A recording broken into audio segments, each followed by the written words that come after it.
The Senate Committee on Health, Education, Labor, and Pensions will please come to order. Senator Murray and I will each have an opening statement, then I will introduce the witness, and then we'll hear from the witness and senators who will each have 5 minutes to ask questions. We have 3 appropriations bills on the floor, unusual development, and I'm managing the energy and water appropriations bill, so we even have the prospect of several amendments that may be offered and voted on today, including, hopefully, 1 or 2 at 11:45 a.m. So I'll be leaving the hearing after a while and going to the floor to manage that bill, but Senator Cassidy has agreed to chair the hearing from that point forward. And I want to acknowledge at the outset that this is a hearing suggested by Senator Kaine as a result of our earlier hearings on 340B, and we appreciate the suggestion, look forward to it. At Methodist Hospital in downtown Memphis, 5 employees working as community navigators go to events in Memphis to give local residents preventive cancer tests and refer them to the Methodist Cancer Treatment Center if that's necessary. St. Thomas Hospital in Nashville operates 4 Dispensary of Hope pharmacy sites across the state of Tennessee, providing low-income uninsured patients with free or low-cost prescription drugs.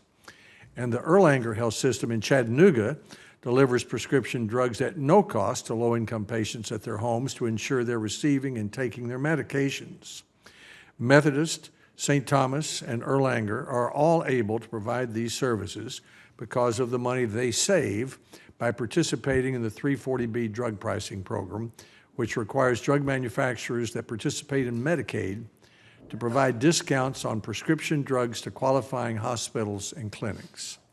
Some of the time, the 340B discount is passed directly to the patient as a lower-priced drug. Other times, the hospital or clinic uses the savings to provide other services to patients, like the programs Methodist, St. Thomas, and Erlanger run. In other words, the savings are used in many different ways.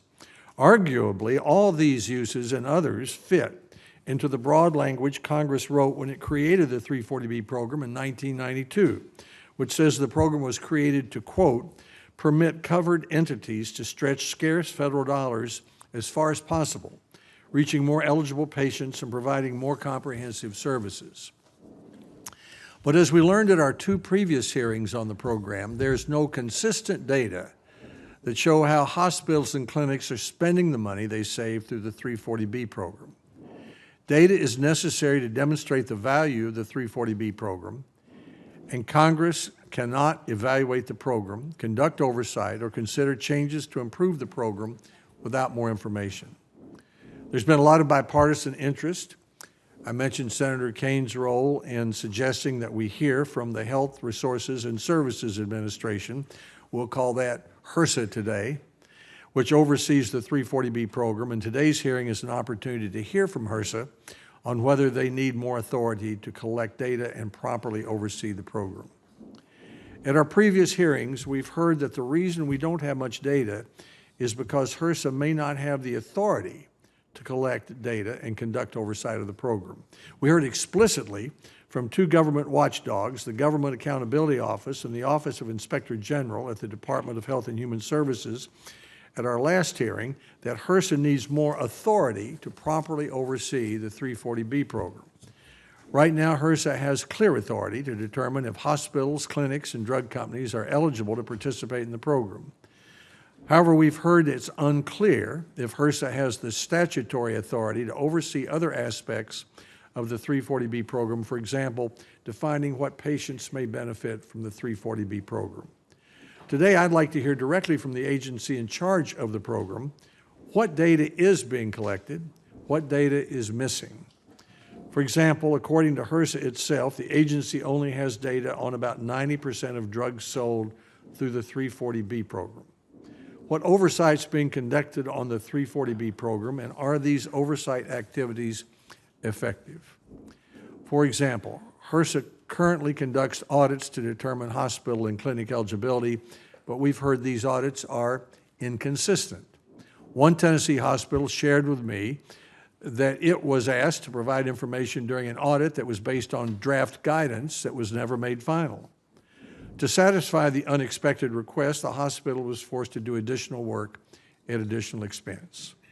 Does HRSA need more authority to collect data or provide more oversight? And is HRSA using its existing authority properly?